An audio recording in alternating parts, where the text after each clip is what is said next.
বছরের বাজেট এক গ্রাসে খেয়ে ফেলতে পারবে এরকম প্রাণী আল্লাহর এই পৃথিবীতে আছে। তার খাবারটা কে যোগান দেয়? বাংলাদেশ সরকার? আল্লাহ। কে দেয়? আমেরিকা সরকার? আল্লাহ। আল্লাহ তো সে খাচ্ছে নিয়মিত। কিন্তু আমরা আশরাফুল মাখলুকা, সৃষ্টির সেরা জীব, সারাদিন আমরা কয়েক কেজি চালের ভাত খেতে পারি, এরপরেও আমাদের ভাত নাই, পরনে কাপড় নেই, 1000 টাকা দিয়ে ডাক্তার দেখাবার মতো, ভিজিট দেওয়ার মতো আমাদের অনেকের অ্যাবিলিটি নাই। কি বলেন, এটা বাস্তব কি না? এটা বাস্তব। কেন এটা হলো? আমরা ওই ভারসাম্যটা নষ্ট করে ফেলেছি। যে কোরআন আল্লাহ আমাদেরকে দিলেন, আমরা সেই কোরআনটা মরা মানুষের পাশে বসে পড়া শুরু করেছি। এটা যে জীবিত মানুষের জন্য, এটা আমরা ভুলে গিয়েছি। কি কথা ঠিক কিনা? এই কোরআনের মধ্যে আল্লাহ অর্থনীতির কথা বলেছে। আপনি সূরা কুরাইশ পড়ে দেখেন, ফালিয়াবুদু রাব্বা হাযাল বাইত। এই যে কাবা ঘরের যিনি মালিক, কে মালিক? কে কাবা ঘরের? আল্লাহ। আল্লাহ বলে ওই আল্লাহর তোমরা গোলামি করো, ওই আল্লাহর আইন কি মেনে নাও। কেন মেনে নিবা? আল্লাযী আত'আমাহুম মিন জু', যিনি ক্ষুধা লাগলে তোমাদের খাবারের ব্যবস্থা। ক্ষুধা লাগলে খাবারের ব্যবস্থা কে করে? আল্লাহ। আমি বলেন সূরা আবাসার মধ্যে আল্লাহ এই কথা বলেছেন, ফালিয়ানজুরিল ইনসান ইলা তাআমি। মানুষের উচিত তার ডাইনিং টেবিলের দিকে তাকায়। ডাইনিং টেবিলে কি আসে? খাবার আসে, নাস্তা আসে, দুপুরের খাবার আসে, রাত্রের খাবার আসে, পিজা আসে, বিরিয়ানি আসে, ছোট মাছ আসে, বড় মাছ আসে, ফল ফ্রুট আসে, ডাইনিং টেবিলে আসে। এই ডাইনিং টেবিলের দিকে আল্লাহ তাকাইতে বলছেন, তোমার প্লেটে যে খাবারটা আসছে এটা কোথা থেকে আসছে? আমি আল্লাহ কোন জায়গা থেকে, কোন সাপ্লাই চেইন দিয়ে, এই যে আমাদের ভাইয়েরা ভুট্টার বিজনেস করছেন এখানে, এই ভুট্টাটা কোন জায়গা থেকে উঠে এসে, কোথা থেকে যে, কার ফ্যাক্টরি থেকে বের হয়ে এসে, কোথায় তুমি এই খাবারটা তোমার ডাইনিং এ আসলো? একটু চিন্তা করো। ফালিয়ানজুর, ভাবো, চিন্তা করে দেখো, গবেষণা করো, কোন সাপ্লাই চেইনের মাধ্যমে তোমার টেবিলে খাবারটা আসছে। কোন দিনাজপুরের নওগাঁর কোন ফ্যাক্টরি থেকে বাসমতি চালের বিরিয়ানিটা তোমার টেবিলে আসলো, যেটা আর কারো টেবিলে যায়নি, আল্লাহ তোমার জন্য সেট করেছেন এটা। আল্লাহর শুকরিয়া দেখা দরকার না? আলহামদুলিল্লাহ। শুধু আলহামদুলিল্লাহ বললে আল্লাহর শুকরিয়া আদায় হবে না। আল্লাহর এই, যেমন আপনাকে ডাক্তার একটা ঔষধ দিল, ওখানে লেখা আছে যে সকাল, দুপুর, বিকাল 3 বেলা আপনি 3টা ট্যাবলেট খাবেন। তা আপনি এসে পড়তেছেন নাপা সকাল, দুপুর, বিকাল, নাপা সকাল, দুপুর, বিকাল, নাপা সকাল, দুপুর, বিকাল। আপনি নাপাটা খুলে খাচ্ছেন না, জীবনেও কি জ্বর কমবে? কি জীবনে কি জ্বর সারবে আপনার? নাপাটা খুলে আপনার খেতে হবে। আপনি এই কোরআন শরীফকে তেলাওয়াত করছেন, খতম করতেছেন, কিন্তু এর ভেতরে যে এটা খুলে, এর ভেতরে যে আইন কানুনগুলো মেনে নিতে হবে, এটা আপনি মানতেছেন। জীবনে কি এই জাতির দুর্ভোগ কমবে? আমি সব দুর্ভোগ নিয়ে কথা বলতে পারবো না, একটা দুর্ভোগ নিয়ে কথা বলি। আল্লাহ তাআলা বললেন যে ক্ষুধা লাগলে তোমাদের খাবারের ব্যবস্থা করো। তাহলে আমরা খাবারটা কি পয়সা করি ছাড়া এমনি এমনি আসে?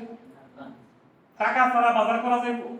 টাকা ছাড়া আপনি কি কোনো ভ্যানে রিকশায় উঠতে পারবেন? কোনো বাজার করতে পারবেন?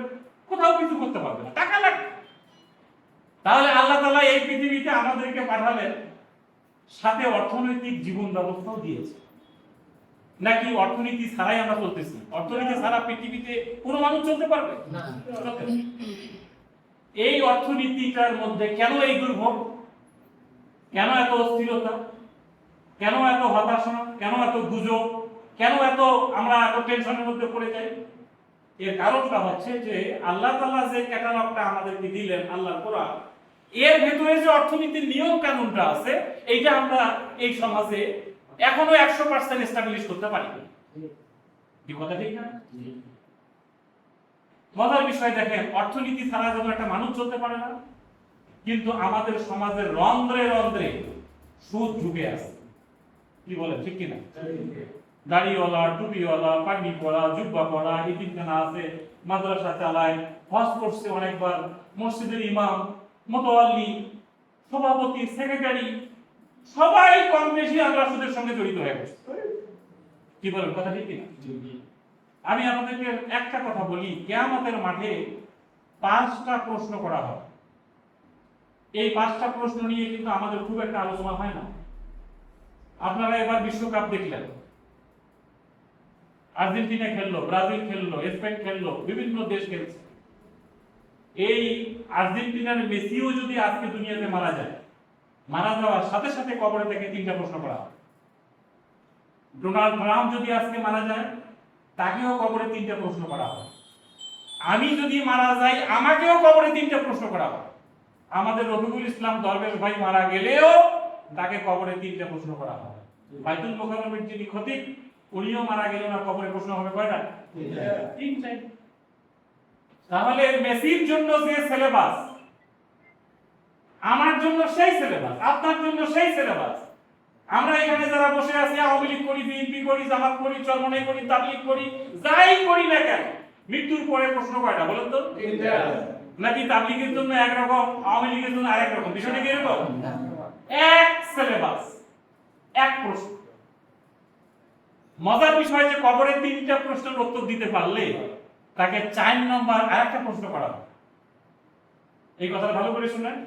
কবরে যদি কেউ মারা যায়, মৃত্যু হয়, দাফন করার সাথে সাথে 2জন ফেরেশতা এসে তাকে উঠায় বসায়। আমরা এটা বিশ্বাস করি তো নাকি? তাকে 3টা প্রশ্ন করার পরে সে যদি উত্তর দিতে পারে, তাকে 4 নম্বর আরেকটা প্রশ্ন করা হবে। 4 নম্বর প্রশ্নটাই হচ্ছে অমা ইউদরিকা। নাম্বার 1 হচ্ছে মান রব্বুকা, নাম্বার 2 হচ্ছে অমা দীনুকা, নাম্বার 3 হচ্ছে অমা নাবিয়ুকা। ঠিক আছে তো নাকি? 4 নম্বরটা হচ্ছে তুমি উত্তর দিতে পেরেছো, তোমার জন্য আরেকটা প্রশ্ন, সেটা কি? অমা ইউদরিকা। তুমি যে এই 3টা প্রশ্নের উত্তর দিতে পারলা, তোমার দুনিয়ার জীবনে সিলেবাসটা কি ছিল? কোন সিলেবাসে লেখাপড়া করে, কোন ভার্সিটি পড়ে, কোন কলেজ পড়ে, কাদের সাথে ঘোরাফেরা করে তুমি এই 3টা প্রশ্নের উত্তর রেডি করেছো? সে তখন বলবে করাআতু কিতাবাল্লাহ, আমার দুনিয়ার জীবনের সিলেবাস ছিল আল্লাহর কোরআন। ঠিক আছে? তাহলে মেসিও যদি, সেও যদি কবরে 3টা প্রশ্নের উত্তর দিতে পারে, 4 নম্বর প্রশ্নটা তাকে করবে তুমি কোত্থেকে 3টা প্রশ্নের উত্তর দিতে পারলা? আমাদের মাননীয় প্রধানমন্ত্রীর জন্য কিন্তু একই প্রশ্ন। কি কথা ঠিক কিনা? তাহলে এই আল্লাহর কোরআন যদি আপনার আমার জীবনের সিলেবাস না হয়, আমরা কি উত্তর দিতে পারবো? না। তাহলে কবরে ফেল করলে সব জায়গায় ফেল, আর কোথাও সে পাস করতে পারবে? হাসরের মাঠে প্রশ্ন হবে 5টা। কয়টা বলেন তো? 5টা।